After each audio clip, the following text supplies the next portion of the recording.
What is up? What is up? What is up? Welcome to the Sunday night edition of The Sports Bar. I am your host, the actual King Smith, and it is the 26th of February, 2023. How y'all doing? What's going on? If you take a look at my background, it's different, right? I've streamed across various different places. Your boy is mobile. Your boy's out here doing things, okay? But here I am, somewhere in the world, bringing y'all this content for the viewers and the listeners out there. So, thank you to everybody that has tuned in. Thank you to everybody that will tune in. And as you check in, let me know where you are checking in from in the chat. We're streaming across multiple platforms. Be sure to hit that like button if your platform allows you to have a like button. And we're going to be covering and talking about various things here. Tonight, we're doing something a little bit different. Okay. Coach is out drawing up plays, scheming up things, and was unable to attend tonight's live stream. So I decided to reach out, find me a co host that could join me tonight. And I am bringing up none other than WTF Nation's own CQ from Pop Culture Warrior. CQ, my man. I mean, Thank I you for expected joining, man. I expected more pomp and circumstance. I expected a bigger intro, some more fanfare. I don't know, but that's all right. We'll let it Hey, slide for this time.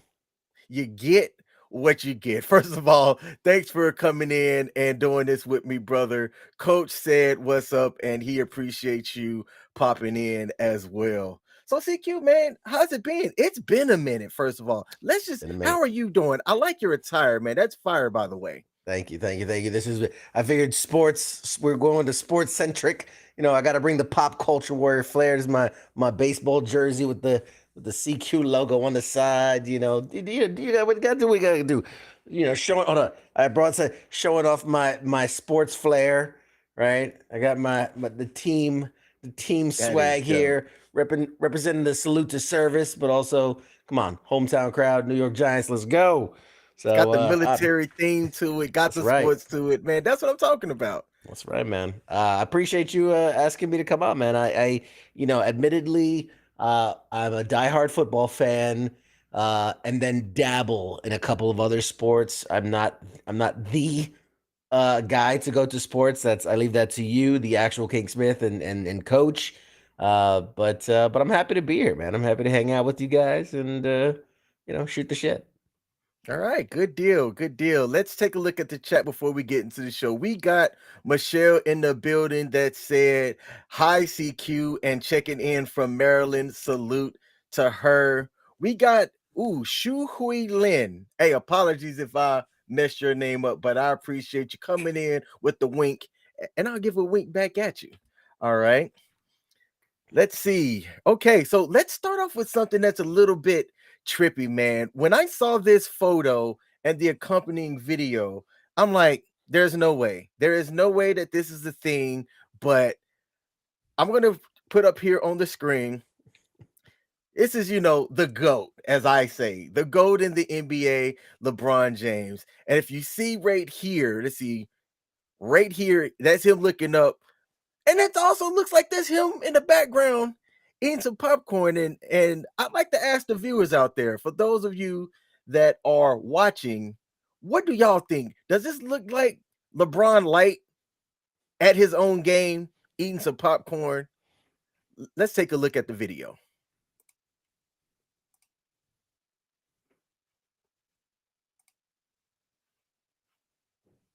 Almost got it. All right, we're gonna have to There it is. can't play the audio. Can't play the audio because it's got copyrighted music.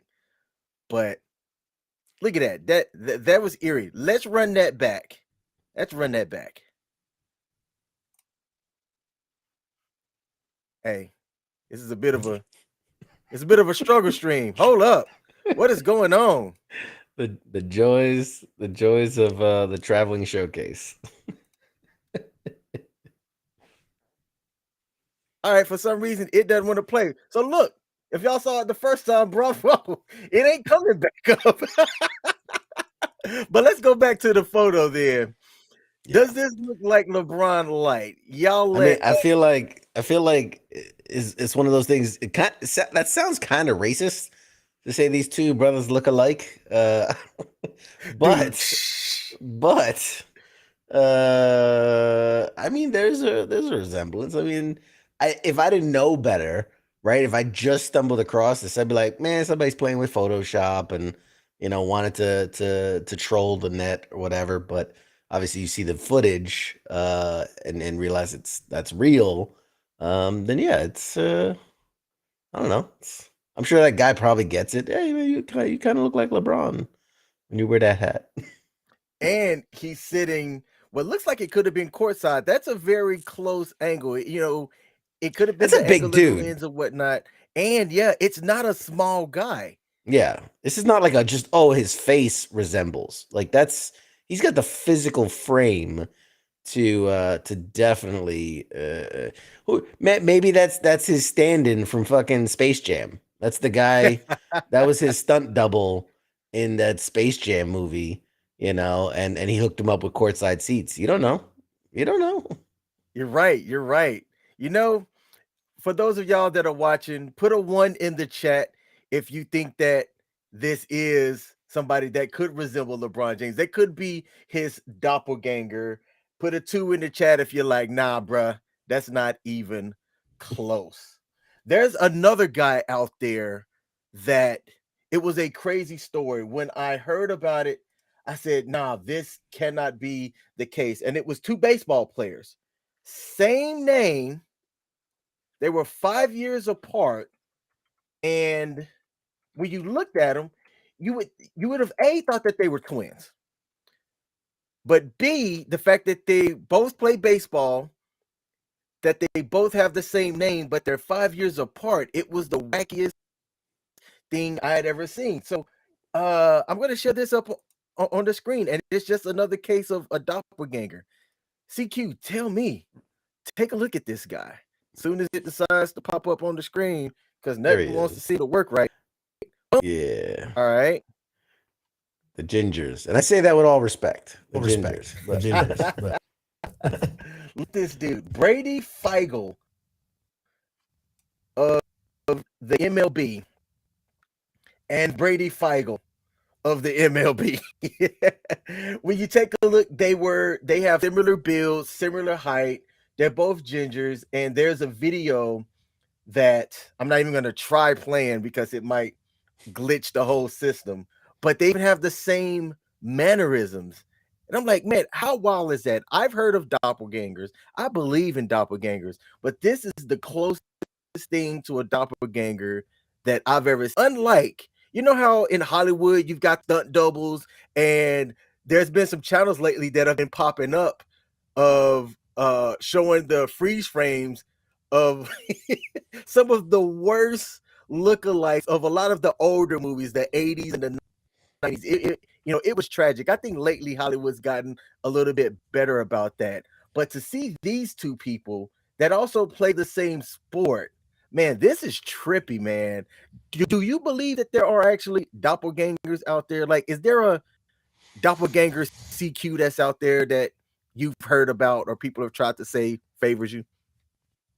Well, first of all, you in this scene, it's giving an echo to everyone. So you might want to take that screen down. Okay, let's do that. But I'll talk through it. Do I think there could be a oh, there we go. That's better. Whatever you just did, that fixed it. I muted it. Do I think there could be a doppelganger of me? Is there somebody out there in the world that's that handsome? I don't know, man. I don't know. What I want. I'm not gonna say what I want to say, but I don't know. Maybe. I mean, I have a very weird mix blood lineage, so I'd be surprised to see a mix that equals my resemblance. But yeah, that'd be weird. That'd be very weird. Man, we got haters in the chat. Greek, Pete the Greek Freak said that I hope you both mean ugly. Shout Fair out enough. to Pete. Pete, I appreciate you popping in on the sports bar, brother. Be sure you hit that like button before I fly up there and drop an F-16 on your house. All right. Oh man. Hey, okay, yeah, Brady Feigl. It was an interesting thing. I really wish that I could play the video, but I am not because I don't want the stream to break. CQ, let me ask you. Mhm. Have you heard of the Paul brothers? Jake Paul? Oh, and I was his gonna brother? say we gotta specify. There's this great plumbing. These guys that do plumbing in our area. That's the Paul brothers. No, yeah, Logan Paul, Jake Paul. Man, I'm very familiar. Here's the thing. I don't Uh-oh. think you need to be a boxing fan. I don't think you need to be a UFC fan. I don't think you need to be a wrestling fan to know who the Paul brothers are. Because I Mhm. mean, if you're on TikTok, you've probably come across them. If you're watching sports media, you probably come across them. They're have billboards dedicated to them. I mean, my God, they're like taking over both in the sports realm and the social media realm. So yes, I am very familiar with Jake Paul and his brother Logan Paul. Do you think that they're the real deal? Have you watched any of their Ah, fights? man, that's I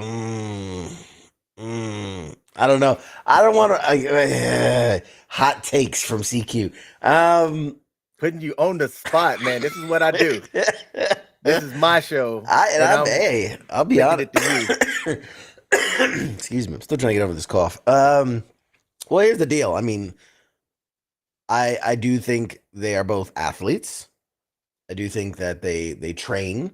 They're obviously in great physical form. Logan Paul has joined the ranks in WWE and high flying, jumping off ropes and flipping and belly flops and all that. And Jake Paul is a fighter with a great record. I guess the question comes down to the opponents, right? Who he's faced, and then and the prevalent theory being that yeah, he's undefeated, but he's fought everyone that's washed up, right? He hasn't fought anyone in their prime. He hasn't fought any true boxers. So what's it? The fight tonight, right? I think the fight's tonight. Today. That Mhm. that will prove some things one way or the other, I guess. I mean, who's to say, man? Who's to say? I don't know. There's some compelling video clips that float around the internet one way or the other. I know there was like the one Logan Paul when he was in his fight, and somebody had like cell phone video of him like telling the other dude like, "Hey man, ease up," like he was like ease up, and like almost insinuating like, "Hey, this is just for show. This isn't an actual fight." And so I don't know, little things like that where you're like, wouldn't it be crazy? Let's just hypothetical. Let's just Go there. hypothetical this thing. Go there. 10 years from now, 5 years, 10 years, 20 years from now, they come out with their tell-all book or whatever, and it's like, we got you. We clowned you the whole time. It was all fake. It was all set up. It was all smoke and mirrors. Like whatever, what have you. I think of what was his name? Shit, Andy, not Andy Cohen. No, Andy Kaufman. Andy Kaufman, famous actor, comedian, and like would just troll people. Like he would troll people before that was a thing. This is going back to the 60s, 70s. Uh, Mhm. would even don characters. He fought Jerry Lawler in wrestling and made it look real, right? Did the whole thing, and Jim Carrey did that great movie Man on the Moon about him. This idea that you play a character so long that it blurs the line between entertainment and reality. And it's not until well after people didn't believe he was dead. Like he died of I think it was like colon cancer or prostate cancer. And people thought it was a ruse. They thought it was a joke because that's all he had done his whole life. And they expected him any day now to show up and be like, I got you. So, I don't know. It would be fascinating for them to, turn around and be like, look at this. We made chumps out of all you. But I mean, I don't know. I don't know, man. I can't take it. They're entertaining. They are charismatic. They are polarizing, right? That's what's going to get you views, right? Being a polarizing guy. They're cocky.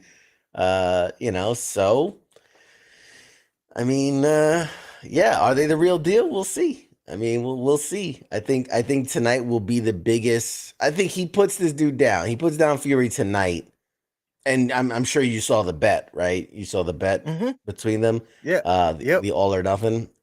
So he wins this, and I mean, what's left to say? What are the critics gonna say now? Sorry to hijack your show here, but I did see No, posting hey, on the keep internet. talking, man. You're bringing some good stuff out here. Posting on the internet, the whole gag, right? The NFL scripted, this is scripted, that's scripted, all this and all that. Somebody said they had the leaked script of tonight. I don't know if you saw that, the leaked script for the boxing match. I saw it when I pulled over to get gas. Yes. Yes. So, so apparently it is like a round by round script, and it's supposed to end in the 8th when Jake Paul connects and damages his eye, and they do a fight stoppage, even though the guy's supposed to be like, I can keep fighting, and and there's gonna be a stoppage, and then Jake Paul wins like that, and because of it creates controversy, which again, as a script, that's phenomenal. that will sell, that would sell, and that will, I think, like wrestling, where you need to finish one storyline while keeping it relevant and then getting to the next storyline. So that would work if that was indeed the script. I think Ray has a great point, right? Ray, is it called boxing or boxing entertainment? I mean, that's this whole, I don't know, the whole season, everybody making the running joke of like the NFL scripted and all that, keep coming back to it, but it just it's crazy. It's crazy to me. But I don't want to go down the rabbit hole, but with access to the internet, deep fakes, AI, how easy it is to kind of coordinate things if you could get people on board, and just the money behind stuff in general, it's hard not to go down the rabbit hole of, is it scripted or is it not? And look, shout out to the Paul brothers. They know how to market themselves. And if you are like me, like I grew up with YouTube and seeing them online and watching their transformation as these lanky YouTube, I would call them prank guys in a sense. Yeah, party they were boys, like party boys, sensationalists, to then, seeing kind of where they're at right now. I mean, they've made a transformation, they've marketed themselves, and they've built a pretty nice life doing it. Is it cheapening the sport of boxing? Because I've heard that question being asked. I don't think so. And it goes to what Ray Hardiman said earlier. Is it boxing or is it boxing entertainment? Whatever you think about the combat sport in general, they're selling tickets and people are watching it and they're talking about it, man. So I say salute to them for being able to generate the traffic and the interest in watching people show up to try to knock the Paul brothers out, because that's what people are paying for tickets now. They just want to see them get dominated. They want to see them get and beat. I'm all for it. But if I would have had time, I would have gone to the sports books, tried to see what that script was, and I would have dropped bukus of cash But on see, no, whatever you I can't. thought No. money. The Oh, script okay. leaked. That means they gotta call an audible. It's gotta change. You can't run the script after it's been leaked. Everybody knows that.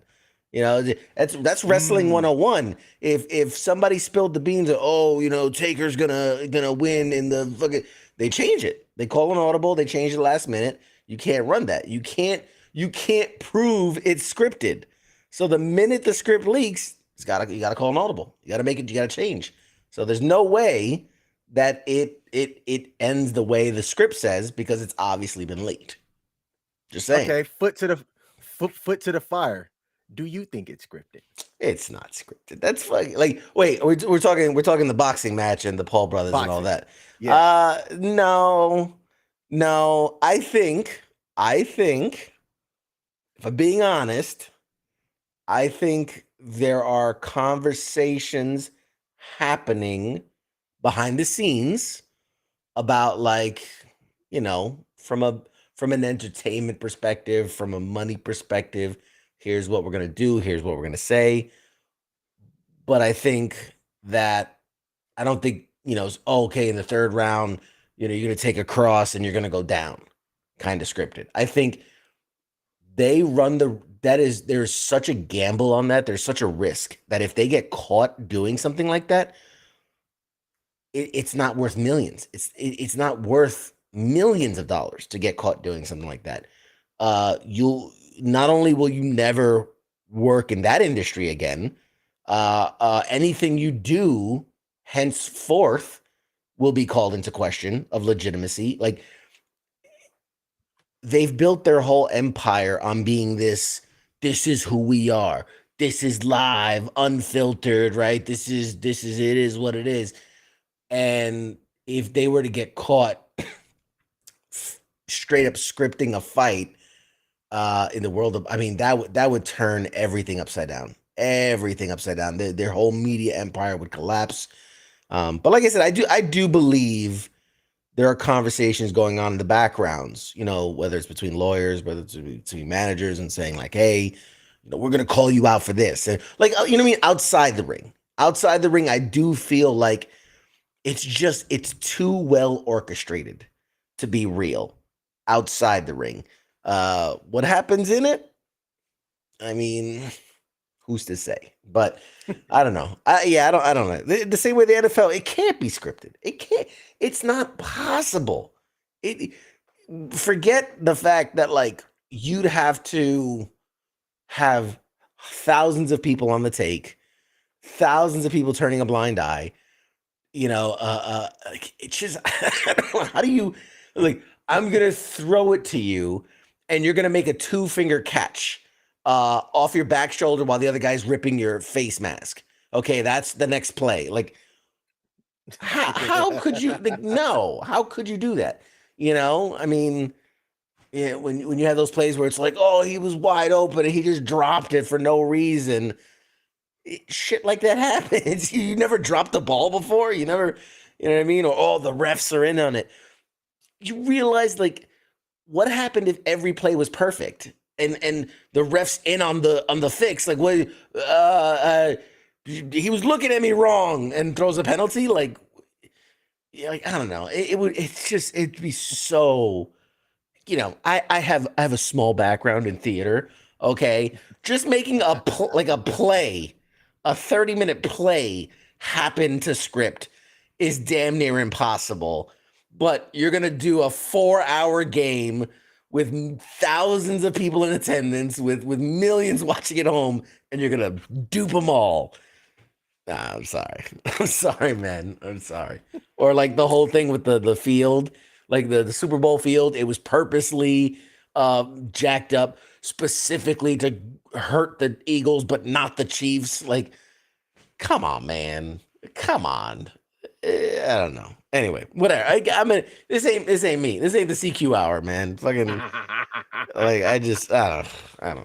I got opinions. Hey, so Ray Hardiman in the chat asked, if you lose, do you still get paid? So no, you don't. What the conditions that get met have to be met in order for you to get paid. If it does not hit, you lose all of your money. So if you put $500 down that Tommy Fury is gonna land 6 jabs in the first round, then he has to land 6 jabs in order for whatever those odds to get paid out. If he lands 7 jabs, or if he lands 5 jabs, you get a bit fat zero back and you just lost your $500. I'm going to do a Sorry, I'm segment confused. or Are we sure that's what Ray's talking about? You mean like because the way I took oh, it, the way I okay. took it is in generally two guys enter a ring, they box it out. Oh, If you lose, it you still get okay. paid I thought he was talking from the about the betting sports perspective. betting Yeah. because that question came in as I was talking about that earlier. From the boxing perspective, yeah, like it's one of the questions that get asked all the time. Would you step in a ring with Mike Tyson in his prime for a paycheck? Hell I yeah. mean, I'll go you're down getting so money, fast. but is it worth it? I'm telling you, I'm lasting 8 seconds, if that. They go ding ding ding. He takes his first step at me. I go, huh! And I I just quit. flop. Because a loss is so typically like a win is like I think it's like 1.5 or like there's like 2.5 times the purse, and then you lose, you get whatever it is, a quarter of that or whatever the that's all in the contract, right? How much you get for showing up, and then how much you get for winning. That's the two purses there. Now, in this fight specifically, if you didn't know, these two men are right now arguing over a contract that's going to be an all or nothing bet. So, winner take all, meaning if Jake Paul wins, he's going to get Fury's money. So like he's going to get his winning money and the losing money. And then if Fury wins, he's going to get the winning money and the losing money. So this is an all or nothing. Now, I mean, it was supposed to be like, right? It was like this was all over the news, and they're going to sign, and Jake Paul signed, and they're going to, we're going to, we still haven't heard if the bet actually is been signed, if the contract has been signed or not. But I don't know. It's I a mean, ballsy thing. It's a ballsy thing to. it you know, it is ballsy because like if I'm one of the staff, right? Mm. One of the cut men or whatnot, like, and I'm relying on like that money or my split of that, I'm gonna be kind of salty, man. If he's like, you know what, bet I'm gonna beat his behind and all this and that, and I'm willing to go all or nothing. I'd be like, Hold up. hold up. No, I think, hey, but I'm I gonna think need you to those find some way guys, to pay me, dog. those guys are probably under contract. They probably get their payments regardless of the outcome of the fight. So I don't think at the end of the day that money affects, unless like the fighter's like, hey man, anytime I win, I'll give you all 10% of it. You know what I mean? Like I'm sure they have those kind of things, but I'm pretty sure all those guys are staffers. They've got unions. They're secure. I don't think as a fighter, no matter how confident you are, you're not going to screw over your team to, no matter how confident you are, you're going to make sure people get paid. But at the end of the day, I mean, I think about, okay, if I spent months training for this fight, doing all this work for this fight, hyping up this fight, the idea of all or nothing, I mean, again, I do think it's in Fury's favor. I really do. But, oh man, I don't know. I think personally, Jake Paul making it an all or nothing, because he was the one that called for it. He's like, hey man, put your money where your mouth is. We'll make it all or nothing. I think that was best case scenario for him because he wins, bragging rights. I beat a boxer in his prime, a true boxer. I made all this money. I put my money where my mouth is, right? That's obvious. If he loses as the guy who was willing to, like, here's the thing, his empire is not solely on the boxing like a true boxer would be, right? Their whole living comes from boxing and endorsements, whereas the Paul brothers are multi-ventured and multifaceted, and so like he's not hurting for the money. Let's be honest, he's not hurting for the money. So the idea of putting that out there, the press alone he got from making such a claim, the attention, dragging it out, and then even if he loses, He wins. to Even if he loses, even if he loses, he wins. he wins. He's the guy that was like, hey man, he was willing to go there. He was willing to put it all on the line. He was that sure.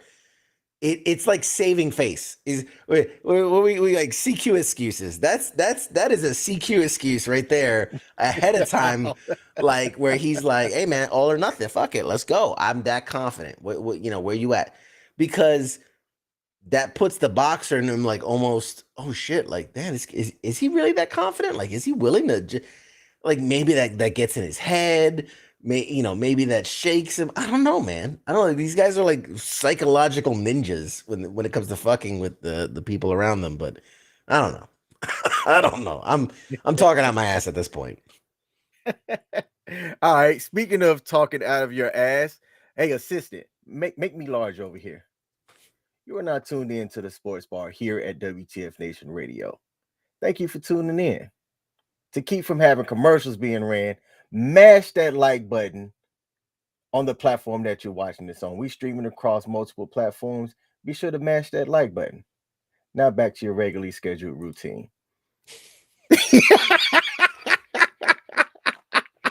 Smooth. Almost didn't notice you plugged the show there. I barely noticed it. Hey man, who's the third richest person in the world right now? My money would be on Jeff Bezos. You are correct. Okay. Did you know that Jeff Bezos was considering buying the Washington Commanders and that Daniel Snyder, the current owner since 1999, was selling the team?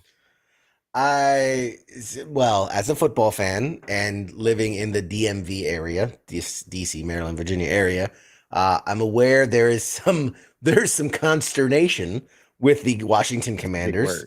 Yeah, there's been a kerfuffle. That's another big word within the organization, and there have been some accusations, and there have been some comments, and there have been some rumors, and some things happening there. And I know for a while, the public outcry is for him for someone to take it away from him. While I believe his actual comment was like something like they could pry it out of my hands, or if they're gonna take it, I'm gonna burn the whole NFL down, like things of that nature. Normal talk from owners. But I wouldn't be surprised if he sold it, and I don't think it's a good purchase. Honestly, I don't know. It depends on the price you get it for, I guess. Right? I mean, it's Jeff Bezos. Jeff Bezos has the money to do it. You could buy a small country. You would also think that he wouldn't go into it. To me, if the money and the finances weren't necessarily there for it. All right, wait, hold on a second. Hold on. You're telling me you're the third richest man in the world. No, third richest person. I don't want to segregate. Third richest person in the world. And you're telling me, well, I'm not going to purchase it if it doesn't make financial sense. Dude, he could buy the entire NFL and then just be like, whatever, and just throw it all away. Like it would not dent his wallet. I remember reading something where they said like, and I don't think it was Jeff Bezos, but it was somebody in like the top 5 or something. And they're like, they could give away $1 million a day. Just give it away to somebody. And it would take them, I don't know, like 280 years or some shit like that before before it would even make really a dent. You know what I mean? Like I think we had this conversation once before, and I'll share it publicly. People don't seem to understand the difference of a millionaire and a billionaire. They don't seem to grasp the concept, right? Because you think millionaire, okay, rich, and you think billionaire, slightly richer. No. No. Not even close. Like, what was this? Like we do the breakdown where it's like 1 million seconds. 1 million seconds. How much time is 1 million seconds? Google that. Google Okay. it. All right. I'm Googling it now. I'm going to say it's about 3 days. If I remember my math correctly, it's about 3 days. A million seconds is about 3 days. Let's see if that army brains work. Times that by 4. A million seconds is 12 days. A million seconds is 12 days. Okay. And then I think I know where you're going. Yes. How many days is a billion? So how much time would be a billion seconds, right? Because they're so close. A million, a billion, so close. Right? How much time is a billion seconds? I would like the chat. Chat, don't cheat. Don't cheat. Okay. For those of y'all watching, put in the comments how many years, months, whatever do you think that a billion seconds is? We've told you that Not a close. million, whatever it is you put, you're not close. is 12 days. We've told you that. Not close. Don't cheat. And Michelle, I'm talking with you. I'm talking to you because I know you're still watching. Don't cheat. How many seconds is a billion seconds? Okay. How much time? How much time is a billion seconds? So Pete, you put a number there, but is that what years? Is it months? Yeah, we can't. Minutes? We can't. Well, that's a billion. That's a billion. That is a billion. That is what it looks like. Now, see, Ray Hardiman said it's like 300 years or something like that. Not quite. Not quite. Hey, you're within the same. Yeah, you get the idea. You get the idea. Ray, I respect you. I appreciate you. You definitely get the idea. What is this, King? Isn't it like 37? You're close. It is 31. 31. 31 years. Years. People, listen to this. Open your ears. 1 million seconds is 12 days. 1 billion seconds is 31 years. That is a ridiculous difference when you put it like that. I remember when I heard this, my brain melted. My brain had to reset. It's crazy. It is crazy, the difference. So when you tell me he is the third richest man on the planet, technically in the galaxy, the universe, the solar system, whatever you want, he's the third richest as far as we know. He could buy every single team in the NFL and then just decide, you know what? I'm just not a fan of football. And then just fucking flush the whole thing out of existence. He could. And he would still probably be in the top 10 richest people after doing that. You know what I mean? So the idea of like, well, he'd have to check the financials, and if it makes sense, like, no! No, he doesn't. He can just go, yeah, fucking buy it. like it's an Amazon fucking purchase. He puts the Commanders in his cart and primes that shit, and 2 days later, he owns the Washington Commanders. That's how that works. Okay? That being said, I don't know, man. I don't know. I'm not going to be mean to an organization, but the Commanders, I don't know what's happening there. Like, they're a whole cluster F. It's so bad.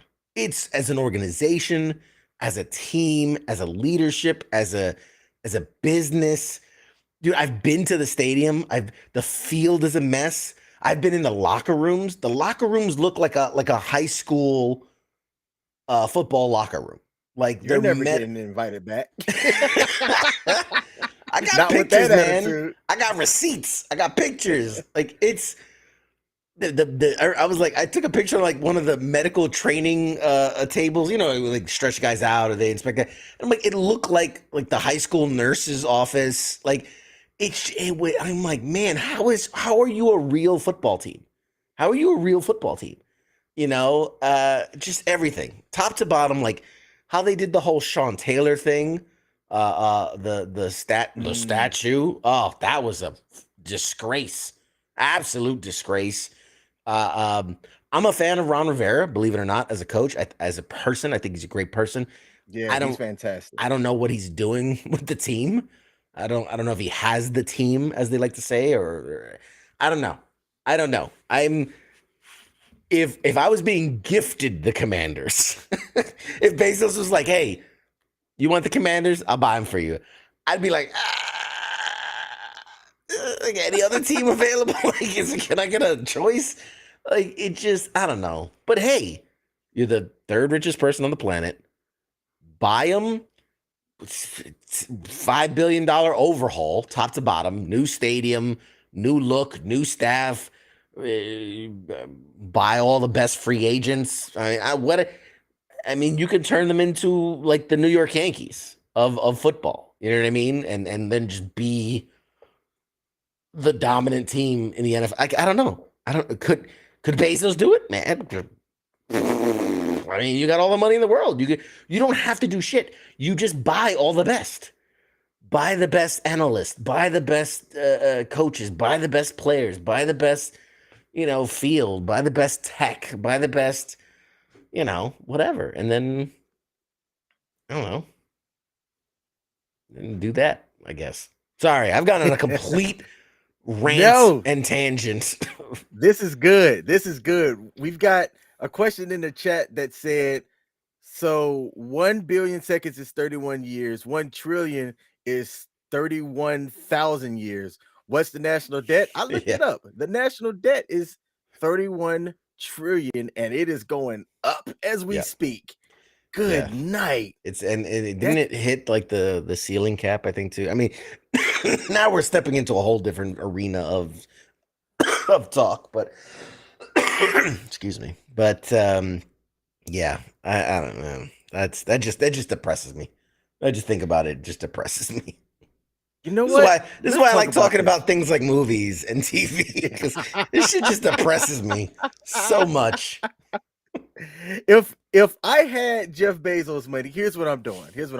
Oh, please tell me, please. If I'm able to buy a football team, if the owners go, you know what? Let's let this King dude in, right? Because there was talk about Bezos buying it jointly with Jay-Z. I haven't heard if that's intensified or really what a pair, what's kind of right? going on with that. What a pair, right? Like they're gonna collab on the next album. But I'm going to buy the team, and I'm completely rebranding it. It is no longer the Washington Commanders. It is King's Dream Team. I'm stamping my name on everything, all the merch, the stadium. It's going to be set up like royalty. King's Royal Court is the name of the stadium, and it's going to be corny, but it's going to work. Because everybody's, serious. He's got the sports thing. I'm going to lean into the fact that it's going to be corny as hell and market it like nobody's business. That's what I'm doing. From Bezos' perspective, think, what if it became the Washington Amazons?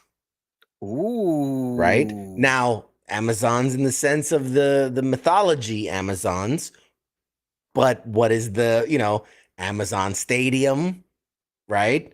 Prime Stadium, you know what I mean? I mean, there is marketing potential, coming to you live from the Amazon Prime Stadium in Washington, D.C., like, I'm just saying, like, you buy a team that's, let's be honest, kind of in the shitter, and has already gone through a name change like twice in the last 2 years. Why not? Why not just be like, all right, screw it. You guys didn't like Commanders? Cool. You didn't like Redskins? Cool. Now we're the Washington Amazons. You know what I mean? Go into that and put Prime all over that shit. Prime, all the station, like, dude, all the vendors in the building. It's like that Amazon self-checkout thing. You just grab food and it charges you because they got all the cameras and sensors and shit. Like, you don't stand in line for nothing. You just grab stuff and it's charged to your Amazon account. Like, imagine that as in the stadium. Prime time. You've got some people in the chat agreeing with you. They said you could throw the prime time out there for that. I'm pretty sure Coach Prime for the Colorado Buffaloes wouldn't like it, but you know what? You bring in Coach Prime to coach the team. Oh, There you That's go. the natural progression. He gets his shot at Colorado. He does well, and then boom, he moves over to the Washington Primes or the Amazon, whatever you called it. Yeah. You got Coach Prime with the Amazon. Oh man, CQ. Yeah. Hey, Say, hey, Bezos, I'm available. If somebody clip this, tweet at him. Tell him this guy's got the future business right yes, here. Hit me you got up. your consultants right over here. CQ. I will and do look, it. I will do it for 1/4% of your net worth, and I'll do it. Hey, 1/4% of your net worth. I'm your full-time consultant. I'll give you all the ideas. All the ideas. And since this happened on the Sports Bar Show, I There's come a over as finder's a fee. co-consultant, and I'll get the percentage of a percentage of Yes. his percentage, Yep. and I'm good. Yeah. I'm down with that. 10% finder's fee. Shout out to Cos for popping in. Salute. I appreciate you tuning in, my man. Ray Hardiman said, so I'm from Jacksonville, so when I hear Duval, Yeah. God bless. Todd said you got the announcer screaming same day delivery whenever the quarterback throws the touchdown. That's what I'm talking about. Dude, Hey, think about Michelle. the promotions. Think about the promotions. You could be like, hey, every game the Amazons win. Next day, like Domino's will do like, next day pizza's half off. I'm like, next day 10% on any orders on Amazon. Bro, you realize how many Amazon fans there'll be all of a sudden? There'll be so many Amazon fans. Let's go, DC. We got Michelle early said, let me draft those contracts. Hey, get to drafting. Yeah. Get the draft. We are bringing gold over here. WTF Nation radio listeners and watchers. We're bringing gold over here. Don't be stealing our ideas. I'll come find you. I still got Air Force buddies that's got F-16 access. I can figure out the GPS. Drone. I know drone people in the drone system. I know drone pilots. We're doing drone strikes on this bitch, and we ain't talking Amazon drones either. Man, we could keep this going all day. So we're at the point that we should have a break. I'm not set up for a break, so we just gonna keep going. All right, I'll be back. All right, bye. One of the things that Coach and I talked about on a prior episode were the NIL deals, and that's name, image, and likeness. And they just came on board within the NCAA world a couple of years ago, and we've had the first infraction and punishment that's been dealt because of that. But before I get into that, hey, Michelle, I know that you're about to get off.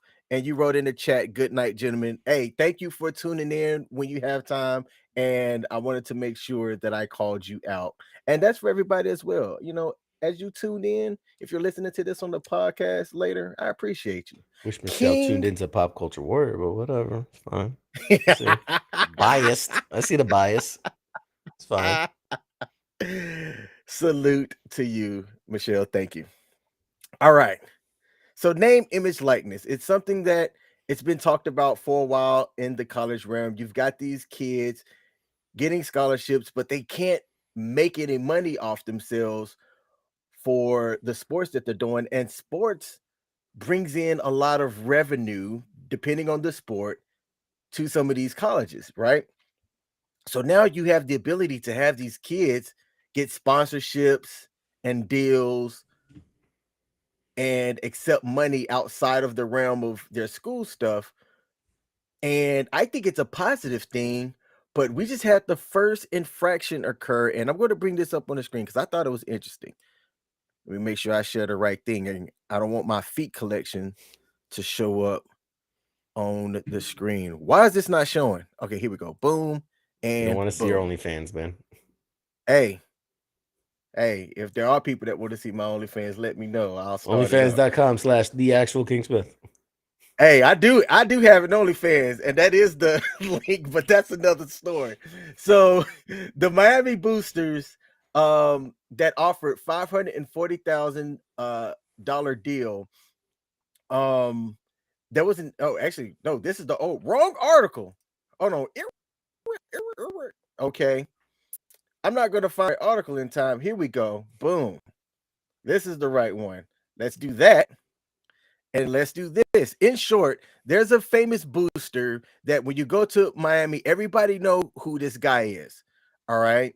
And I guess what occurred and the reason why this is a big no-no is the coach of the team, who a lot of people said works on, like, she doesn't have a black eye to her name, but the Miami basketball coach, Katie Meyer, was accused of setting up a meet between this booster and the Cavender twins, who have gotten famous for, I'm just gonna say, their looks. I'm not gonna say that they're not talented, but we showed them on our prior stream, and Miami got the first set of infractions for NIL violations because the coach apparently set up a a deal between that booster and those two twins before the correct timeline of it all, and they got swag for it.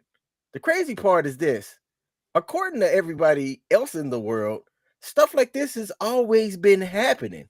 Mhm. So the fact that this has came to light and they are penalizing the college and the coach in a sense, it like it almost seems like people are going, why? So the booster, John Ruiz, has a business around the NIL deals that operates within the constraints of how it's supposed to be.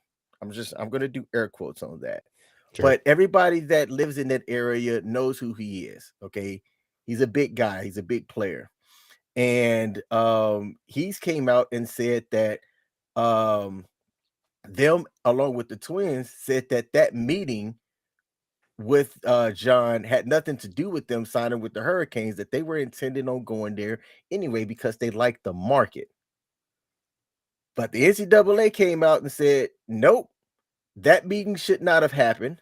The coach came out and said, while it sucks, I'm going to accept the punishment. And the coach has to serve a 3-game suspension, and the college got docked with something as well. And I wish I had this up real quick to bring it up, but I found it interesting in general because why go after Miami and those players and like the girls basketball? It seems like it's something that is more political than it is rooted in anything. And this is the guy here, John Ruiz, and these are the Cameron twins.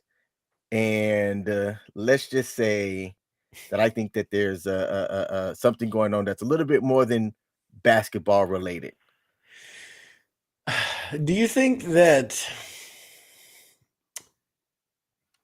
there's okay? So there's always a case. Anytime that there's a rule for something, right? That you have to make someone pay. You have to make an example out of someone, right?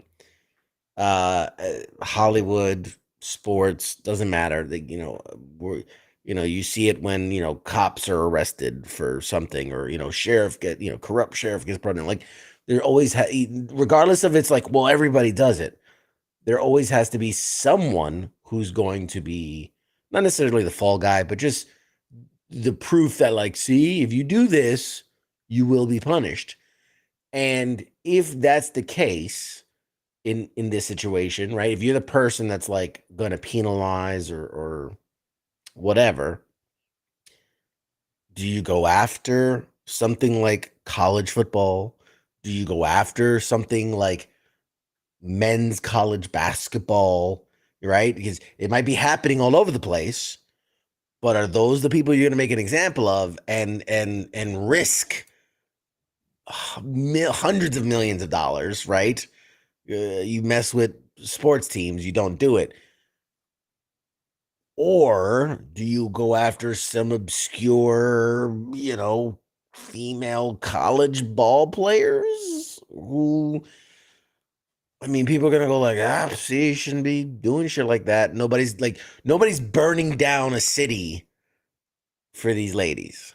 You know what I'm saying? Where if it's the, top suspected draft pick in football or top suspected draft pick in basketball or something like that, where like city fan bases would boycott, you know? I just, it kind of makes sense. And to me, as an outsider, as a guy who doesn't know a lot about this, admittedly, it makes sense if you're gonna make an example out of somebody, make an example of somebody that's not gonna make a lot of waves business wise. Hmm. You think? I agree with you. I also think that how do I say this? I don't know. I think that it's interesting. And even on their Twitter, I find it funny that they're essentially mocking what has occurred on their own Twitter, which is another interesting thing to me. Maybe the answer, CQ, take sports out of the academic realm. Take sports completely out of the academic realm. Huh? How do you I'm trying to keep up with you. I'm trying to keep up with you. Uh-huh. How do you see that working? The same way that you have amateur sports or alternative leagues like today. Allow all of the sports, right? And I'm say like the major sports, so tennis, hockey, baseball, football, lacrosse, whatever. Like, there's not only is there a professional lacrosse league? I don't know. Never heard of them. But take it outside of academia, have some type of governing body like the NFL has, and make colleges rely on simply their academic status. You don't have to Yeah. worry about amateurism and everything like that. You could catch people straight out of high school that if they're good enough, I think the product can still be there. I mean, take a look at the NCAA transfer portal for NCAA football now. You can commit to a college, things not work out, and go jump in the portal and play for a whole nother school. Eh, all that what you're really looking at, most players, it's not about their records or anything like that. People are trying to figure out what can they get out of it. They're not five-star recruits aren't going to schools. Hey man, they've got the top engineering program on the planet. I mean, their football team sucks, but I'll finish out this thing and go be part of the Army Corps of Engineers when I graduate college. Let's just remove that out together. Have the colleges and the governing body of the NCAA not have to worry about the money that they're losing. Cut them out at the knees for losing however much money because of NIL deals and all of that stuff. And make them rely solely on academia money and see what happens. Uh, Good luck. That is a hard sell, man. When all these schools are like all about who's going to Alabama College if not for Roll Tide, right? You take that out of the school. Hey, no, but my dream was always to go to Alabama to get a degree in Alabama. Like that's just nobody's going there for an education. Let's be honest. Ain't nobody going there for an education. So yeah, it'd be interesting. I see where you're coming from. I'm a firm believer. I'll throw myself on this sword. I think college is a waste of time. Ooh.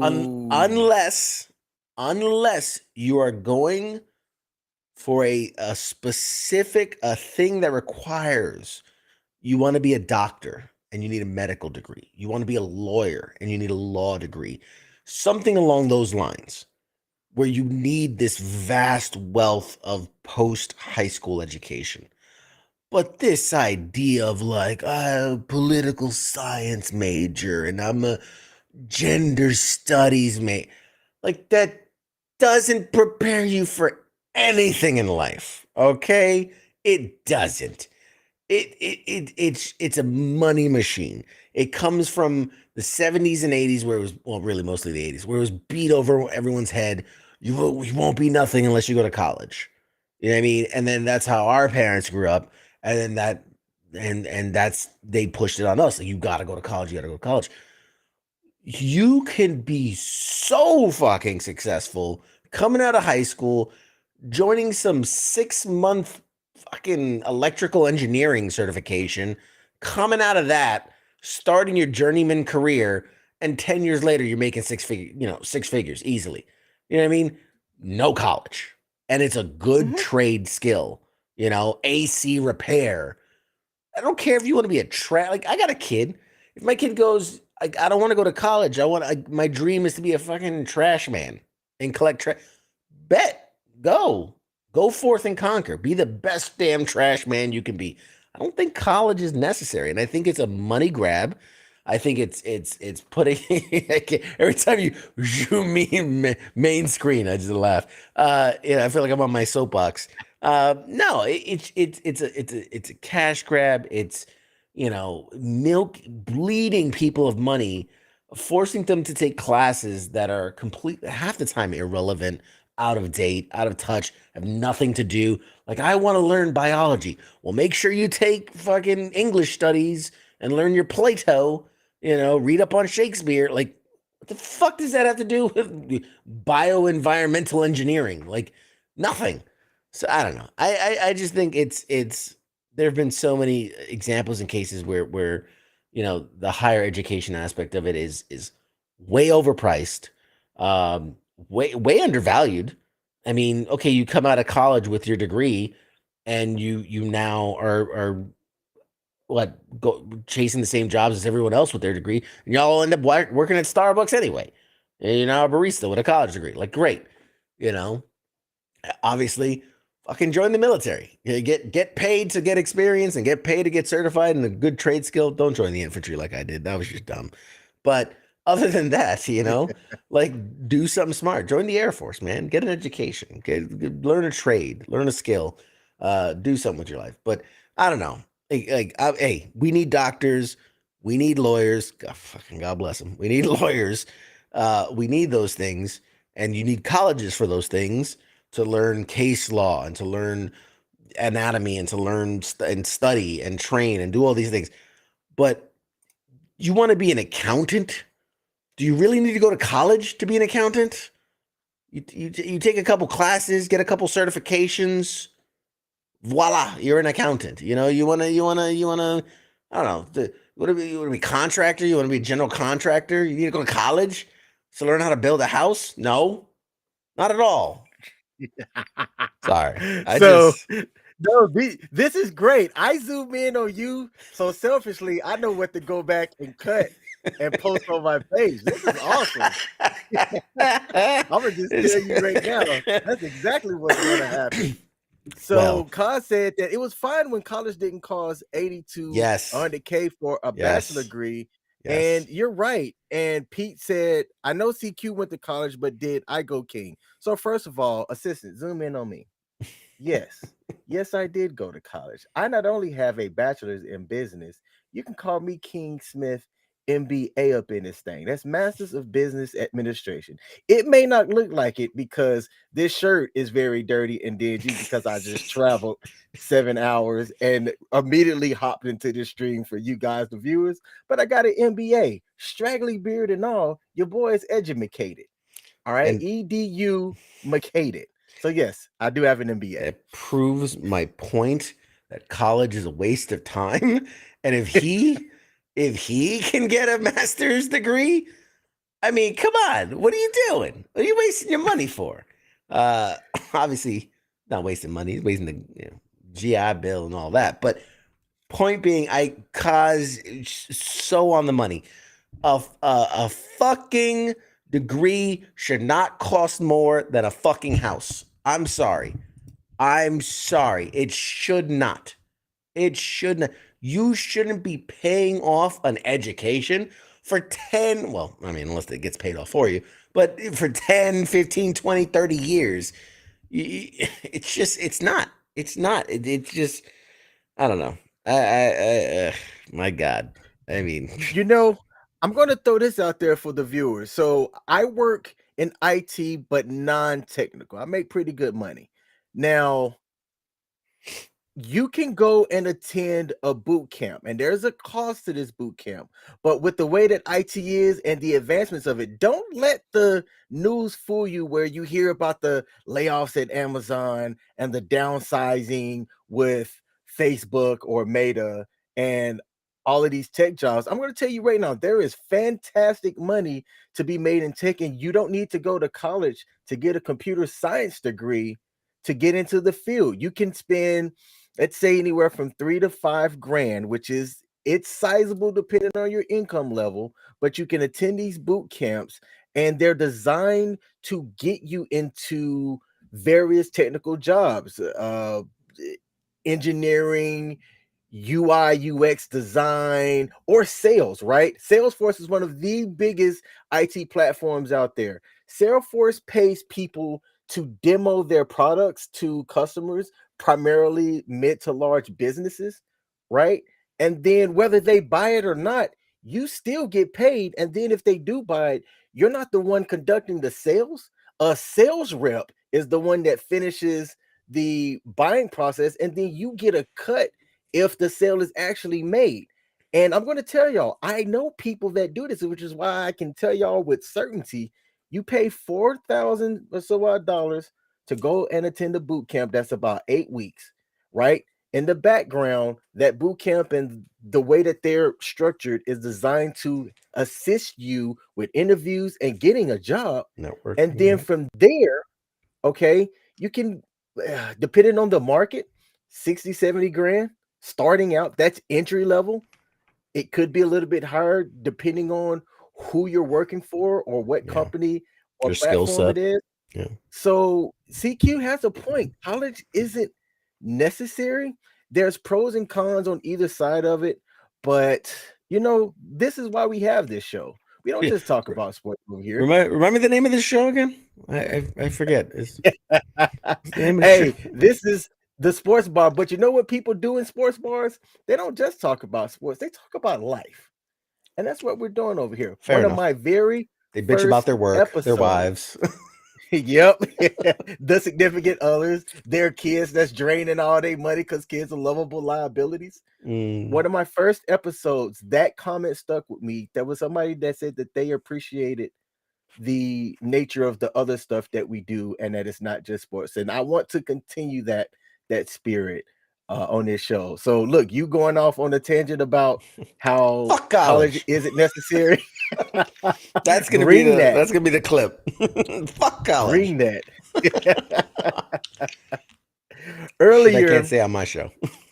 yeah, but bring it over here to the sports bar, baby. We don't censor nothing over here. Cos brought up earlier a gymnast by the name of Olivia Dunn, and we've talked about her when we had our episode, and Coach and I were talking about NIL deals. So she's one of the top 10 athletes, and she has blown up on social media primarily because of her looks. I can't tell you if she's a good gymnast or not. I'm not even going to go there. But take a look at this. Take a look at this lady. She has been, I think she's been trolling, and it's worked for her. We had Valentine's Day earlier this month, and folks want to know if they have a shot with her, right? So this is her TikTok is Livy with 2 V's, okay? And in the most recent one, after the Valentine's Day, she was going to do a boyfriend reveal because on the Valentine's Day one right here, she made it seem like her boyfriend got her these flowers, but she never showed a picture of the boyfriend. Now, this is a sports marketing thing, so let's talk about this. Mhm. For sports marketing, for the ladies, it's different for men, but you get more interest if you're available or single on your social media stuff than if you're with somebody, depending on your age range and what you do. So people are all about Livy and everything because they look at her and they go, "Ooh, I got a shot," right? And she's marketing into that hardcore. And on her video that she posted 2 days ago on her TikTok, she said that she was going to do a boyfriend reveal, and then it transitioned into just her. So it was a complete psych out. And it's one of her most watched videos because folks thought, "Ooh, I'm finally going to get a chance to see who Livy's talking to." And she did a whole psych out. But this girl, and props to her, this young lady, and I'm not going to say girl, this young lady is marketing herself in a way that she's going to be talked about for as long as I think she wants to. And people want to highlight and talk about her physical appearance and her body. And she comes out back and says, "Look, I'm an athlete. I'm not perfect, but I'm happy with how I look. I'm blessed enough to have a healthy body that's capable of doing amazing things." But let's be real. And ooh, don't get canceled for this one, King. All right. Okay. Let's be real. Livy, here's my question to you. Market yourself differently and see if you still get the same buzz with who you are. Okay. I don't keep up with gymnastics. I just don't. I respect the sport though. The way that people be doing all of that physical stuff. Hey, more power to you. I do it. But I don't think many people would know who you are if you marketed just your athletic ability. Part of marketing in today's realm could be giving more insight into who you are as a person. That's fair. I'll rock with that. But I just wonder if you marketed yourself differently, okay, instead of posing like this, I wonder if people would still go with that. That's all I'm saying. That's all I want to know. CQ, do you have anything to add to that? I can see it in your face that you have thoughts. And I don't know if you're struggling to say it or if you're just going to leave this one alone. Hey, man, we're gonna let it all hang out, right? I respectfully disagree. I respectfully disagree. Ooh. First, saying that you want to sell the fantasy of someone being single. She was portraying that she was taken, right? So isn't she doing the opposite, right? If she was trying to lure men to her, wouldn't she be, oh, I'm so sad, I'm so alone on Valentine's Day? That would be the thing that would drive hundreds of thousands of simps to just fall in love and so I think she's doing the counter now, obviously revealing that she doesn't have a boyfriend. It is what it is. But selling the image of, oh, I'm taken, hurts her brand, right? Because all these lonely men now are like, oh, she's taken. Which I don't know. I don't know the psychology of that. There's I think there's a lot to go into that. But your stance on, well, market yourself differently and see if you're as successful. I don't know. I don't know because I think gymnast in general. I mean, it's the skimpy outfits. It's the jumping and bouncing and the like that pose in that picture. I don't think is actually a provocative pose. I think that's a very classical gymnast pose.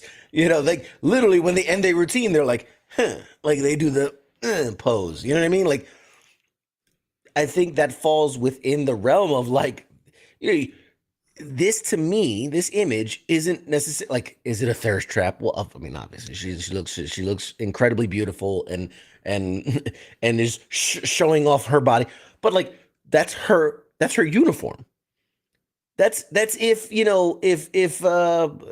Patrick Mahomes comes off the field and takes a photo and you're like, oh yeah, you look all big and buff because you're in your pads, like, but yeah, I was doing my sport and I somebody took a picture of me. Like, you know what I mean? You're like, yeah, I wish Patrick Mahomes would stop relying on his talent and like market himself as a person.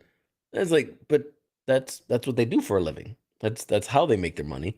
So I look at her doing that stuff and going like, she's in her uniform at her event taking a picture because I'm sure she's in a good mood, so to be like, well, you shouldn't be posting those things because you're giving the wrong impression, or you wouldn't be as successful if you didn't post those things. I don't know.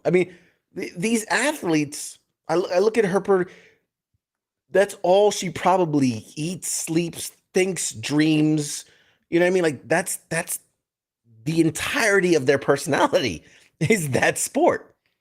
You know what I mean? It's not a popular thing to go, well, I'm an Olympic level gymnast, but I also love pottery.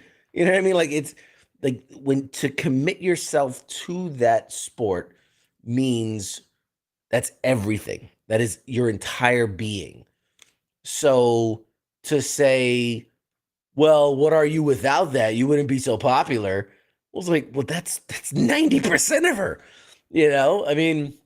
I'm like, God forbid if like TikTok and all this shit existed when I was in the service, I'd be whatever the fucking man equivalent of a thirst trap is in my uniform, my shirt off when I was flexing. Oh my God, I'd have TikToks of me fucking dancing in Afghanistan and shit. Like I cringe at all the things I would have done as a young 19, 20, 21 year old in the prime of my life, best shape of my life. Like I would do the same. I'd do the same thing.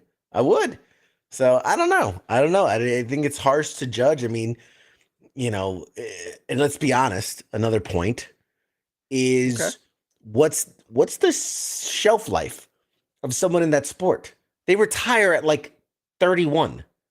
You know what I mean? 27. It's younger than that. Yeah, I was like 27. They're considered old in the sport. So why not capitalize when she's at the height of her physical appearance or level of skill or whatever it is?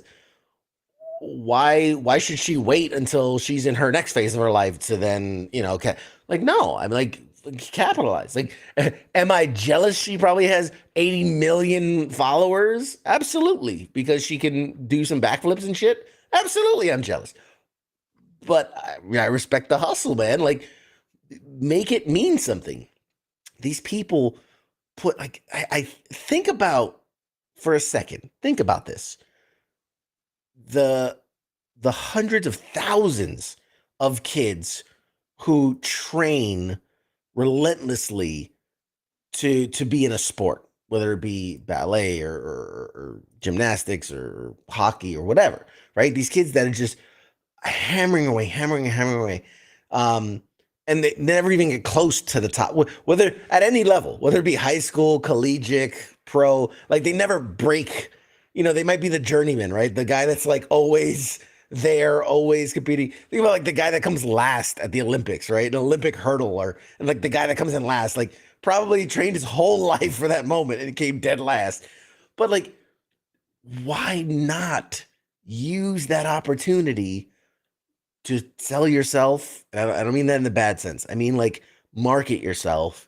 You're an athlete, you're influencer, celebrity, whatever you want, and make the most money out of it you can, because where guys like me and you, we might not hit that level of celebrity, we might not hit that level of money all at one time, but if you look at the career of our lives, we'll probably make more money than them over our lifetime versus the money they make in that 5 to 10 year span. You see what I'm saying? Like they might make the millions over 5. Well, there's a great statistic in football. Sorry, I keep bringing it back to football, but there's this great statistic that said like 70% of something like 70% of players are broke within 3 years of playing in the NFL. Mm-hmm.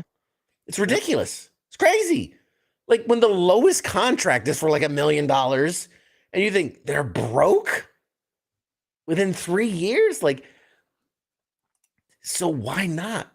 Why not make the most money you can make, have the biggest following you can make, and let's be honest, their athletic career really over the course of their lives is probably going to be the smallest amount of money they make from doing their actual sport, unless you're a Tom Brady, a Patrick Mahomes, or something like that.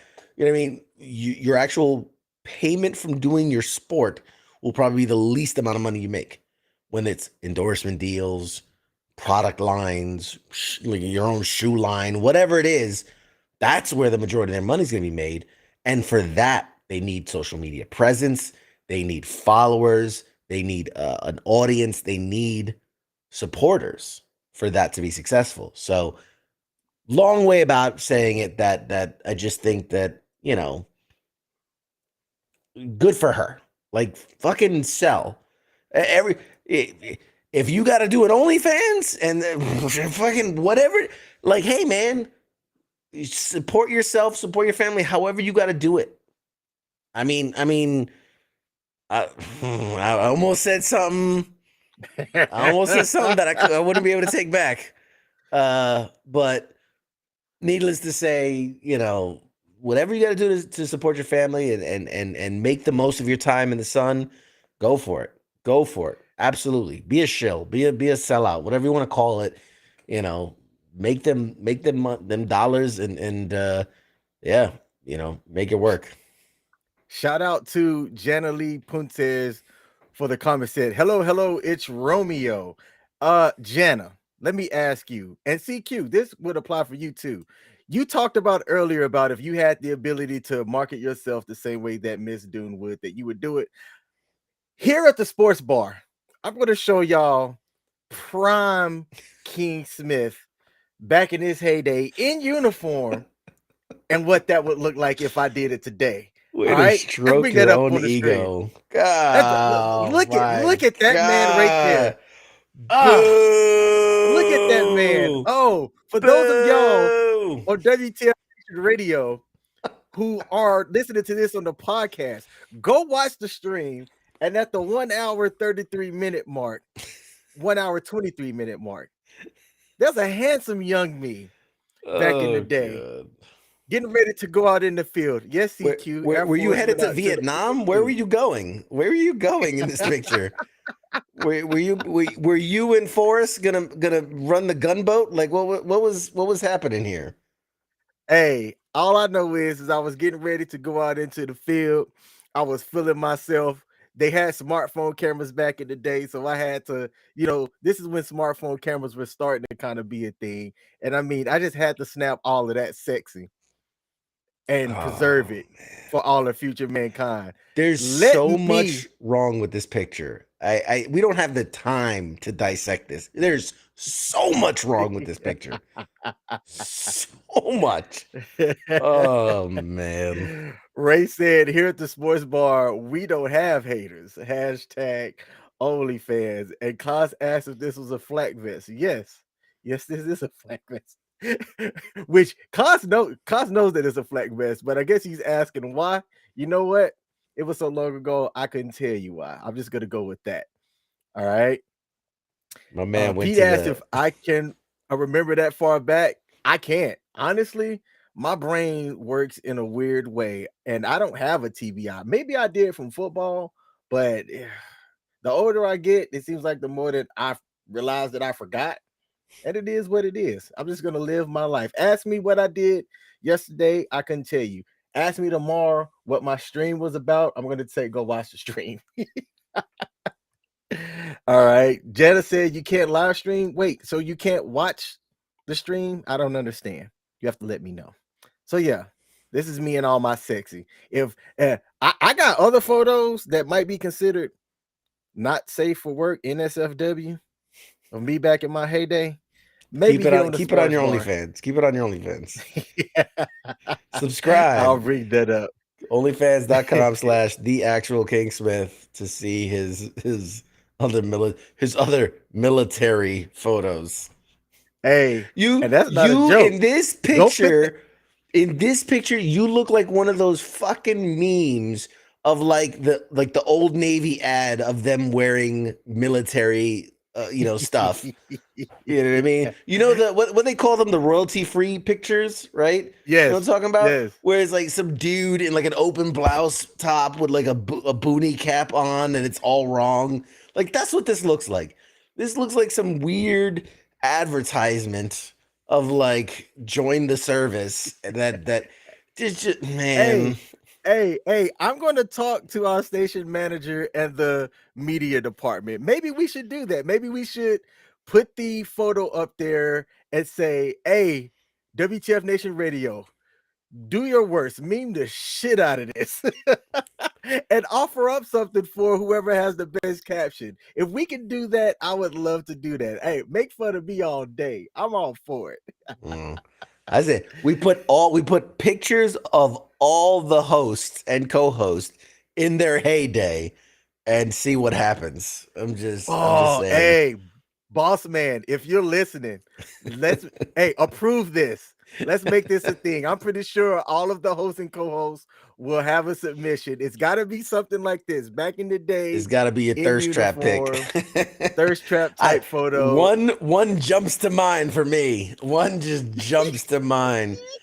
Oh man, and I wouldn't want to put it out there, but hey, it is what it is. You do, Ray. Yes, he looks like an extra from fucking Tropic Thunder. That's what you look like. That's what you look like, man. Oh man. Let's make that happen. So, to our viewers and listeners, stay tuned in to WTF Nation Radio and U.S. Army WTF Moments, because if I can help it, I'm going to make that a thing. We need to make that happen. Mm, mm, mm, mm, Man, this show shameful. went off the rails. I forgot where I was at. Shameful. Let's go back. Next subject. So Okay. shameful. There's been a lot that's happened in the NBA. It almost looks like a fantasy roster, a fantasy lineup, when you consider that there's been so many trades and teams, and you're not a fan, like you don't really keep up with the I NBA don't. like that, do you? I don't. That's fine. That's fine. You've I heard know of some of the like a big, yeah, I know the player. big names. Yeah. So Russell Westbrook, have you heard of him? Hey, Westbrook was playing back. It was my God. I feel like I was in high school when Russell Westbrook was playing. He's been in there forever. Would you would you have a guess as to what team he plays for now? Fuck. I'd have to be able to name the majority of teams. I don't know. Of the team. Detroit. I don't know. So he Pistons. was recently with the Los Angeles Lakers, Right. and right before the trade deadline, there was some blockbuster moves. He stayed in Los Angeles, sort of, and got moved over to the Clippers. It was Clippers. like he got signed by somebody else, and then they made a deal to send him to LA, and now he's with the Clippers. And the Clippers have two superstars by the name of Paul George and Kawhi Leonard. Those are the two names that if you say those names, people know who they are. I couldn't tell you anybody else on the Clippers team, but those two names I know. And there's been some talk about Russell Westbrook and how talented he is, because the guy over his career has led certain stats that's called a triple double, and that's where you score more than double digits in other categories. It could be scoring, rebounding, and assists. You could throw that's your typical Mhm. triple double ranges, but there's steals, which is harder to do. It's harder to get 10 steals or more in the NBA game. And then there's blocks, which is again harder to get in a game like the NBA, but not out of the realm of possibility. But you get a guy that's getting towards the back end of his career. He's not like LeBron that's been in the league for 10 years, and you wonder what value this guy has. There was an interesting conversation on one of the sports podcasts that I listened to where they said that Russell Westbrook is better than people want to demonize him out as a guy that's not good.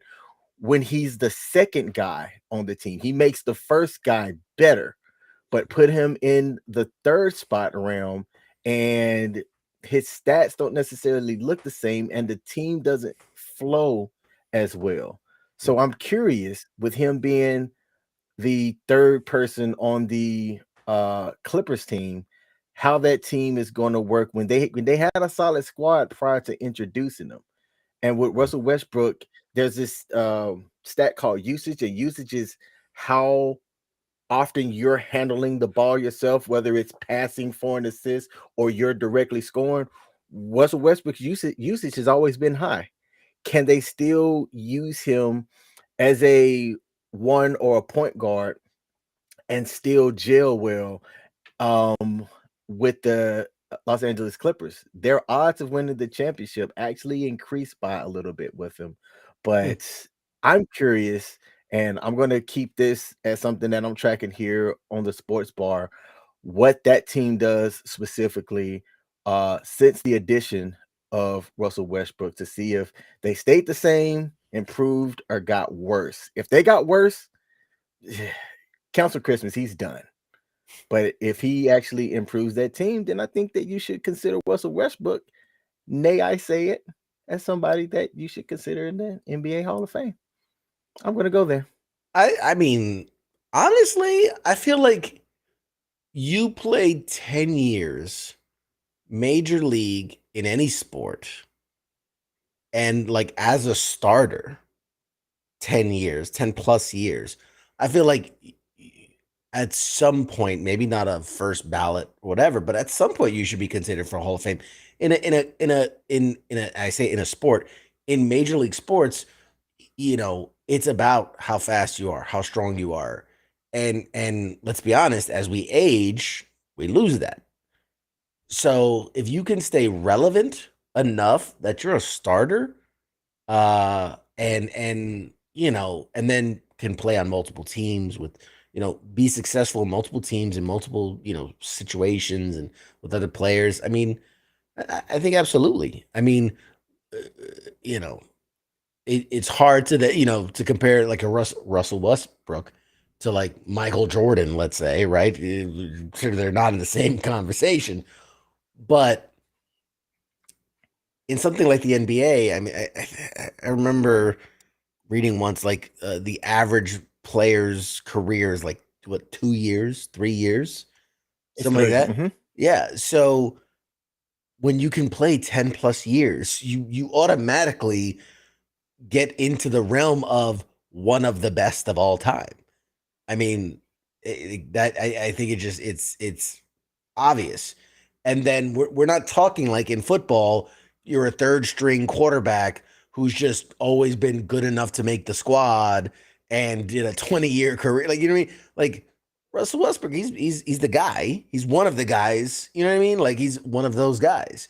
Hmm. That's the face of a franchise. Um, so yeah, absolutely. Absolutely. He should be, regardless of how this year goes, he should be considered a Hall of Famer at some point. He owns the NBA record for triple doubles in a career. He's sitting at 198 as of this stream. Second to him is Oscar Robertson at 181.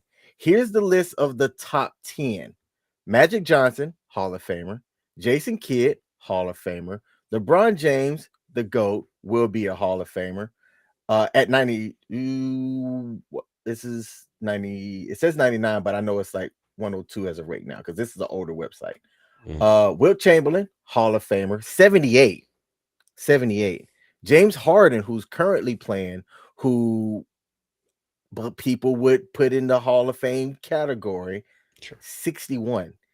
Russell Westbrook has 3 times as many triple doubles as James Harden does. Now they play different positions, but Harden is a scorer and he can assist the ball and get points on the floor as well. You follow that up with Larry Bird, who has 59, Hall of Famer. And then I don't know if Fat Lever is a Hall of Famer or not. I don't know that. I'll admit that, but he's number 10 with 43. All right. So it's interesting that people talk about Russell Westbrook and they say he's not that good when the guy was the 2016 2017 MVP and he's had 2 scoring titles, which means, hey, he can put up a bunch of points. His teams haven't quite made it all the way there. Off the top of my head, I'm not sure if he has a championship.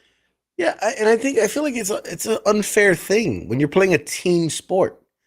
To again, you take a Tom Brady, right? Like, oh, he's the greatest, quarterback in history just by his accomplishments. Um, and I don't know, man. When you look at a team sport, it it's hard. It's hard to say. It's hard to say that because again, Tom Brady. You look at his 7 Super Bowl wins or whatever it is, or 8 at this point. I don't know. Um, you know, yeah, he was the guy moving down the ball. He was the guy, you know, throwing touchdowns. But like, there were also running backs that got yards. There were also defensive players that made plays. One of his Super Bowls rings came on an interception on the very last play of the game. Right? That from a teammate. shouldn't be. See, did Tom Brady win that game, or was it Malcolm Butler? I think that picked that ball off. Hmm. It, The DB so for the Patriots, Malcolm Butler. yeah, Yep. so it's like when you look at something like tennis singles or golf or something where it's the person stands on their own. It's a very easy to debate to say like who's the greatest of all time. Because their accolades are theirs alone. I think it's a very subjective thing when you look at team sports. Wayne Gretzky on in hockey, who's known for as many scores as he did. He also had a sit like he was a guy that would pass the puck. He would help other guys score. I don't know. I don't know. It's a hard thing. I don't envy being like an analyst and someone who's gonna be like, well, okay, well, he did have a lot of points, but his assists were real low and his usage was real high, but he didn't have the championships. And it's like how do you balance all that shit out? I don't know. Okay. All right. I do have a topic I'd like to ask if I could. Sports Yeah. Bring topic. it up. What's up? So this week news kind of came out. It's about football, obviously. Uh excuse me. The COVID trade, cough. yeah, the trade that sent Russell to the Broncos. Hmm. That's Uh, right. let's ride. Have you heard what just came out this week about that? About what happened?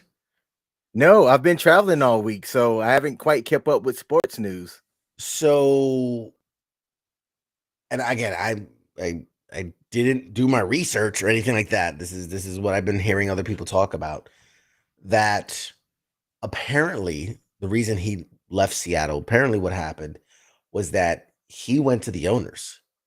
He went to the owners and he went to the GMs and all that and said, "I want Pete Carroll fired." Like he went to them and said, "I want him fired." Which Pete Carroll's the guy that like made him who he is. Pete Carroll's the guy that went to bat for him, through the ups and the downs. Pete Carroll was like, "This is my kid. This is my guy." And rumor has it that big old Russ went to the coaches or the owners and the GMs and was like, "I want him fired. I want a new system in place. It's something that's gonna be better for me." Blah blah blah. And literally days later, the deal was done and he was gone. Like he was sent off to the Broncos. Um, and allegedly, I should put allegedly on all this. So allegedly, that's what happened. And I'm curious, man. I'm curious.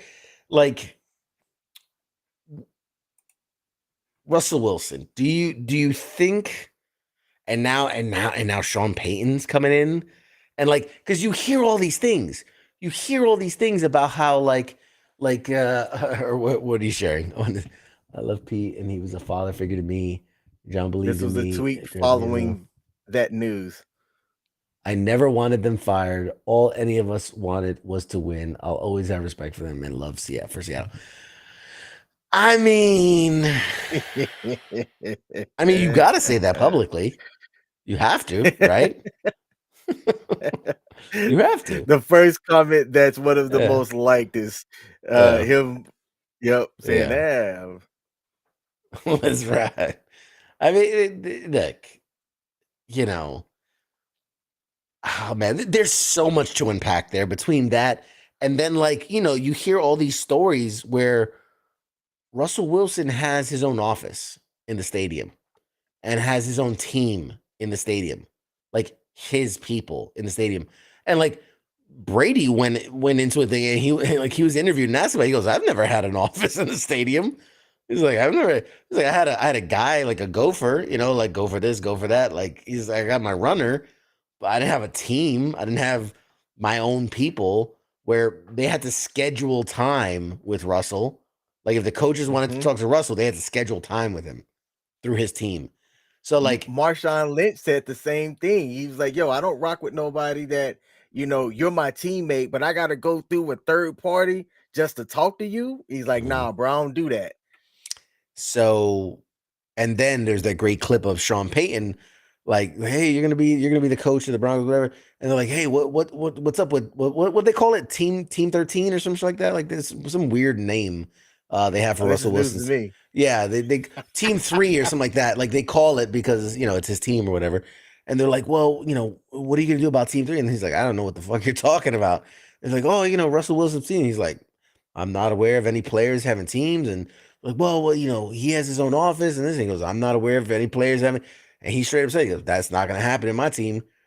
Sean Payton said, like, I don't know how things were done before, but my players will report as they need to. They will not have space in the building to do as they please. Like, and I'm like, man, I want Hard Knocks Broncos this season Yes. more than anything on the face. Make this happen, Lord Jesus, sweet baby Jesus. If I've never asked for nothing, but oh baby, I want Hard Knocks Broncos. Oh, make it a reality, make it a thing, because I Please. want to see this just train wreck, just bodies everywhere.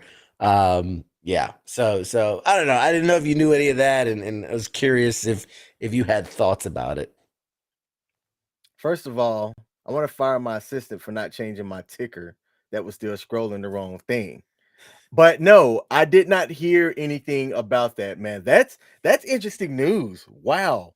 Mm, Just like you said, that there is a lot to unpack because Sean Payton's known for look, it's his team, his way, and even Drew Brees, who is eh, respected for what he did for the Saints in the locker room, always deferred to Coach Payton and mhm, everything that was revolving around his team and how everything kind of worked. So if that's the culture that Russell Wilson has, then it's no surprise that he got ran out of Seattle. I mean, like as far as I know as a fan, he was beloved there. That's my take on it anyway from what I saw. And he was welcomed by the general fans in Denver until till game opening 3 of day. the Till the end of opening day for sure. I mean, and look. the fact that and the fact that players aren't really talking positive, man, about him as well. Wow, this is wow. Hey, Mm, Hard Knocks. If it HBO, if y'all gotta pay Jeff Bezos money to get the rights gotta. to get into that locker You room, gotta. you would get your return on investment Oh my god. easily. I'd buy a second account just so I could have it up on two screens at the same time. Yeah, I don't know, man. There- there's so much. He lives this. You know what he reminds me of? Joe Montana. Remember, like this rock star style of quarterback of like I say what I want and I do what I want. Like it's just you don't see that anymore. And he, maybe because he's married to Ciara. Was it Ciara, right? Isn't that how you see Sierra. Sierra? Mhm. Sierra Mist.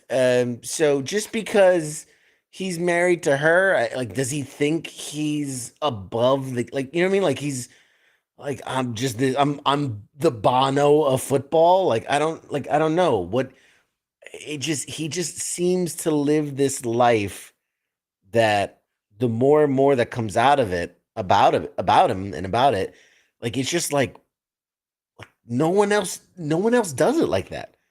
No one else has the same attitude. No one has the same you know, just giving and like they just give him whatever he wants. Like I don't know. I don't know. Now, on the flip side of this, let's say he came to the Broncos and did what Tom Brady did first year in the Buccaneers and like takes him to the Super Bowl and wins, right? Because of his play. Like I'm curious how much of that narrative changes, right? Where like, oh, this guy's, he has his own personal team and he has his own space and like obviously he knows what it takes to win. You know what I mean? And like, does that mean now, like, all of a sudden, all these other quarterbacks start getting their teams in and their own person? You know what I mean? Like, so I'm curious because I feel like a lot of how we feel about players and their eccentricities boils down to are they winning or are they losing? Are they winning? Are they winning? Because Aaron Rodgers has always been Aaron Rodgers. He has not changed. But the way we viewed him has changed dramatically based on when he's not producing on the field. Mm-hmm. So I find it fascinating. I find it fascinating, and I don't know, man. I don't know. What do you think about that? And that like the narrative changes based on hey, is he a weirdo? Sure, but did he win the game though?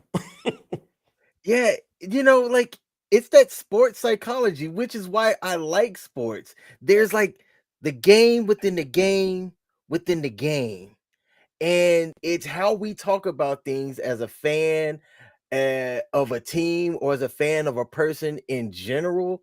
And I will never understand it myself. Like, I don't even get why I like the Alabama team so much, other than I grew up in the state of Alabama, and that was the team that was marketed to me heavily. So I will roll tide the hell out of you if you allow me to, right? But if you think about it, like I didn't finish and get my diploma from the University of Alabama, Sure. but I'm a fan of the team in general, who's had various coaches that have coached other college teams, right? And so, sports psyche, it's an interesting conversation altogether. And I'm not smart enough to like dissect it, other than I'm here to talk about it here at the Sports Bar on WTF Nation Radio. Yeah. Do you think Sean Payton turns the Broncos around? Do you think year one? Do you think Russell Wilson? Do you think Russell Wilson's still the quarterback? Which I mean, I can't. The contract they gave him, I can't imagine he's not. But do you think he's the guy? And do you think Sean Payton turns it around? Yes, I think Russell Wilson is still the quarterback there. I don't think Sean Payton takes that job not knowing what he's getting into. I think that I think Russell Wilson and Drew Brees are similar in their type. So Sean Payton's knowing what he's getting. Do they turn things around? I think they're a better team out of the NFC West. Are they winning the NFC West? That 49ers defense, I think, is still as good next year. The offense is really what you have to kind of question who's going to be the quarterback at the helm. I don't think that they win the NFC West, but they could definitely get a wild card spot and get into the playoffs. So I'm saying right here, right now, we're gonna come back and take a look at this. They make the playoffs. They have a better record than they did last year, but they're not gonna go past the division round. Fair enough. Okay. CQ at Yes, Pop sir. Culture Warrior. We are wrapping things up. I had on the docket to talk about the XFL, but I don't want to do that. So next show, we're going to talk about the XFL. The XFL have had 2 games. I will admit I haven't had the opportunity to watch any of the games yet because your boy's been real busy over the last couple of weeks, but I am on vacation this week. They've I had am more going than to two take games. times to you said what? They've had more than 2 games. No, this is week 2 right here. This is the second week. Okay. Last week was the first week. So you meant 2 weeks. 2 weeks, my bad. There's been a Yes. lot of More than games. there's been more than 2 games, but this is their second week. Each team has played 2 games. There we go. All right. You Yeah. know, hey, see, you speak Smith. I'm So I'm translating glad for the that audience. you translated that for the audience. Yeah. CQ, I need your help. Sure. Tell us about the rest of the shows here at WTF Nation Radio. Absolutely. Well, you're listening to the Sports Bar on WTF Nation Radio here on Sunday nights with King and his usual co-host, Coach, but obviously the dulcet tones of CQ. Monday, we've got the Monday edition with Ice and co-hosts because it sometimes varies, but great show. It has all the happenings in the world of kind of news and commentary. So politics and just world, all that stuff. If you're into that kind of stuff, man, they got it all for you. And Ice is a phenomenal host and always keeps it interesting. Tuesdays, you got my ridiculous show with my rotating cadre of co-hosts. So that's CQ on Pop Culture Warrior Tuesdays. Wednesday is the Smoke Pit. That's with Radar and TZ. The Smoke Pit, the best way I could say is if you served, the E4 Mafia. Like it's a show by the E4 Mafia for the E4 Mafia. Is the Smoke Pit and getting rave reviews and everyone loving what they're doing over at the Smoke Pit. Kind of just smoking and joking. Sergeant Times on Thursday. That's all your big sergeant news. That's your NCO Corps. That's what's happening in the military, what's going on in the world, and all the latest and greatest. That Fridays brings you Friday Night Freedom. That's with Kaz and Pookie. Oh, it's such a fun show. You can't keep them in a box. You can't put them in a box, pigeonhole them to what exactly they talk about. They talk about all of it, anything and everything, while bringing really great interviews with some great guests in the world of music and writing and all types. Oh, it's such a fun show watching Kaz and them do their thing. So and then that brings you back to Sundays right here on the Sports Bar. I'm so glad that you did that. Thank you for doing that as the new guy. If what's his name over at the Smoke Pit? I don't know why I'm blanking on his name. Radar. If Radar over at the Smoke Pit can do that just as good as you did, I know he's been a co-host on a show over here on this platform longer than me, and he did that back in the day. But if he's able to do all of the current shows, then I will bow down and say Radar is the man. If not, Radar, I'm coming for you. I will be able to do the Radar in about 3 shows. Give me 3 shows and I'm on it. CQ, good. My man. First of all, thank you for coming on and co-host while Coach is in the lab drawing up plays and was unable to co-host with me tonight for this show. I appreciate you volunteering your time. You could have been losing in Call of Duty, but you decided to show up with me as we talk sports here for the viewers and listeners on WTF Nation Radio. So to you, sir, I salute you. Thank you. To the viewers and the listeners, I salute them as well. My bad, CQ. I cut you off. You know what? No. Have the floor. Have the floor. Say what you're going to say, and then I'm going to kick you off the show. No, man. Thank you for having me on. This was a lot of fun. You don't know the barter I had to make, the soul I had to sell to make my time available tonight. But needless to say, I'm happy to do it. This has been a lot of fun.